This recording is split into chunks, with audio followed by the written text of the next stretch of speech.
Hello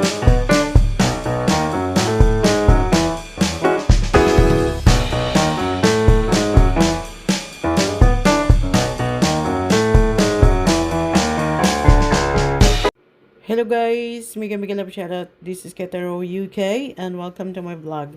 So guys, andito ako ngayon sa Hyde Park Corner, London. The Royal Park, one of the Royal Park in London. So ayan guys, daffodils. Daffodils. So ayan, the first bloom in winter, in spring season here in England. Ayan, nandito ako sa London. Tingnan nyo naman kung gaano sila kaganda. Super ganda. Kakaiba ang kanilang kinang. Ang kanilang kadilawan. So, ayan. So, may iba't ibang klase yung daffodils. So, isa ito sa species ng mga daffodils. Merong maliliit na super dilaw ang kulay. Merong puti na medyo mahaba. So, ito siya ang isang klase ng daffodils. So, ayan guys. Thanks for watching sa aking mga premiere. Ayan. Samahan nyo ako at dalhin ko kayo sa kaputikan. So, may putik dito guys. So, ayan. So, ayan yung yung fountain. Wala pang tubig.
So, ayun na guys. Tawid muna tayo dito. Nandito ako sa Park Lane. So, ayan, tawid. Hindi pala ito Park Lane. Punta na nga ng Hyde Park. Ayan, welcome to Hyde Park Corner. Ayan. Tumawid ako doon sa may Marble Arch. Park Lane ka doon. Ayan. Daffo, hello. So, ayan. Nandito na ako sa loob ng park. Tingnan mo kung gaano sila kaganda. So, ayan. Maraming naglalakad. Maraming nag-i-exercise, nag-jogging, nagbibisikleta. So, ayan. Yung sa kabila, yung Park Lane. Ayan. Mga yayamanin ang mga nandyan. So, labas muna ako dito sa may kalsada para ipakita ko sa inyo ang London Road. Ayan. High Road dito. Buckingham Palace. Papunta ng Buckingham. Yan. Papunta ng Victoria. Papunta ng malawak. Malawak ang itong kalsada na ito. Main Road. So, ayan. Kasi yung ibang mga daffodils ay malayo. So, lumabas ako dito para nag-shortcut ako. Oh, ayan. Lakad pa more. So, kailangan ko kasing maglakad at least 1 hour or 2 hours. 2 hours mas maganda in a day. So, ayan. Kasi day off ko, maglalakad tayo. Ayan. Lakad pa more, si Kitarawi. Ayan. So, kayo guys, kamusta naman kayo? Sa mga nagde-day off, ano yung mga ginagawa nyo? Siguro kung nasa Pilipinas ako, syempre family time. Kaya lang, dito ako sa London, minsan, meeting your friends, magkakape, kakain, mamamasyal ako. So ngayon, maglalakad muna ako. Bahala na mamaya kung may lakad, kung may kita-kits. So ayan, ang lawak ng kalsada. O, di ba? Ayan ang mga buses. Ang lalaki, mga double decker. Yan. Ito, ano to dito? Yung nilalakaran ko, bike lane. Ang sarap magbisikleta rito. Diyan. Oh, di ba? Dito na ako malapit sa mga bisikleta. Yung Santander na bisikleta. Yung nirerentahan yan. Yan. Renta ka lang dyan. Mahal din yung isang oras. Kaya minsan, kapag magre-renta, maglakad ka na lang, exercise pa. So, kung medyo gusto mo ng adventure, medyo mabilis, yan yung bisikleta na yan. Yan ang bisikleta na yan ang isa sa pinangarap ko dito na masakyan sa London. Ayan, sinakyan ko naman siya. Kaso, anong nangyari? Ako ay nasimplang ng 2 beses. Kaya hindi na ako umulit. Medyo delikado rin. Oh, diba? So, ito naman ay parking. Alam niyo yung underground ng ano na to, park lane, ay ng Hyde Park, sabi nila ay parking. At saka, meron dyan mga kabayo. Kabayo? Horses. Yan. Horses patrol. Sabi, hindi ko pa nakita. Pero yung ilalim niyan dyan ay parking. Parking lot. So, ayan guys. Ganito na nga. Kwentong buhay London. Oh, sarap ng buhay, no? Kala niyo masarap buhay dito. Ang buhay dito sa London ay magtrabaho. Matulog. Kumain ng almusal, mag-inom ng kape, trabaho, walang oras, mananghalian, tapos maghapunan, matulog, kinabukasan, papasok na uli. So, trabaho, kain, tulog. Yun lang yun. Day off, 2 days. Ayun, enjoy ang day off. Ayan, walang stress, walang drama, walang kung ano-anong kalokohan. So, ayan, kung gusto mo na may trabaho ka, pagdating ng weekdays, ayan, bait, behave. Kasi ganyan lang ang buhay dito. Buhay abroad, trabaho, kain, tulog, magpadala, mag-ipon, magpaaral ng mga anak. So, yun lang yun. O, diba? Ano pa ba? Kasi kung hindi ganyan ang gagawin mo dito sa abroad, doon na lang uwi ka na lang ng Pilipinas.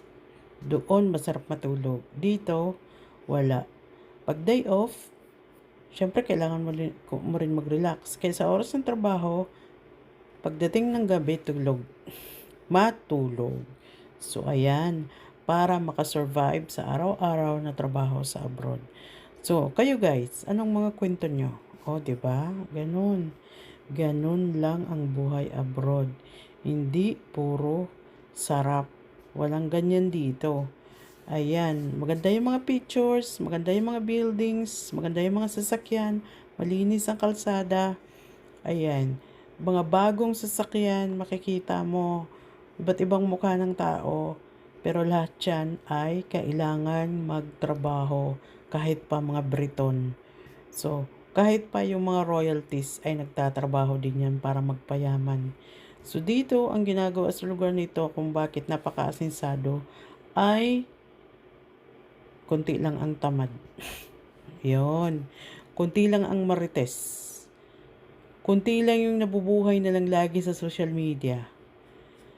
Kunti lang yung laging nakasunod dyan sa mga fake news. Dito, ang mga tao ay nagtatrabaho. Yan. Yan ang pagkaalam ko.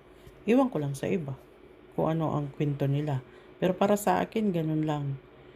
Ayan. Sa tagal ko sa abroad, walang ibang ginawa kundi magtrabaho araw-araw, matulog, kumain. O minsan, may pahinga. Minsan naman, kahit day off, ay may trabaho pa rin. At saka minsan, nakakapag-rest talaga dito kapag nagkasakit. So, ayun guys. Sige na nga, i-enjoy nyo itong aking daffodils. Yan, umikot lang ako dito sa park. Super ganda yung park. at ipakita ko sa inyo ang daffodils. So, iyan lang ang laman ng aking vlog kasi this is walking on Saturday at nakakita ako ng mga daffodils na ipinakita ko sa inyo.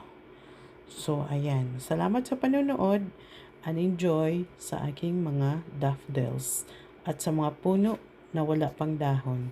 Next month, puro na yan green. Papakita ko naman sa inyo kung gaano ka green ang mga puno na yan dito. Super lawak na puno. Ayan.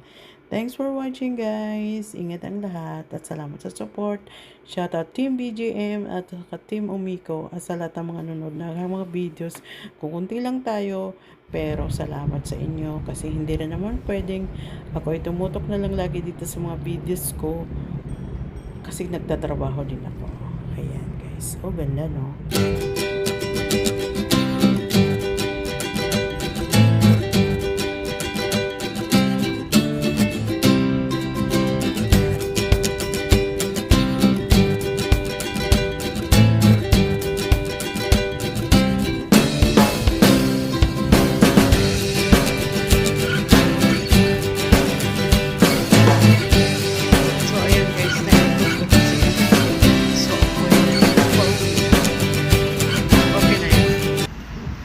Naikot ko na sila. Doon nga muna ako. Mag-picture muna. Oh, diba? Pag-isa, no problem. Diba? Pag-isa lang ako. Ayan. Oh, diba?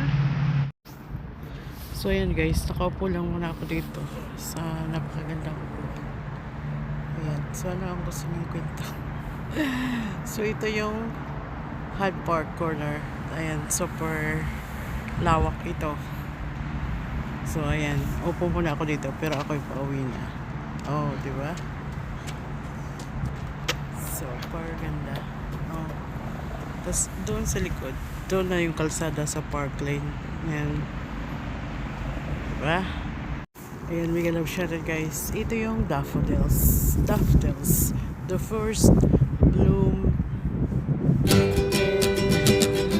spring. Actually, England.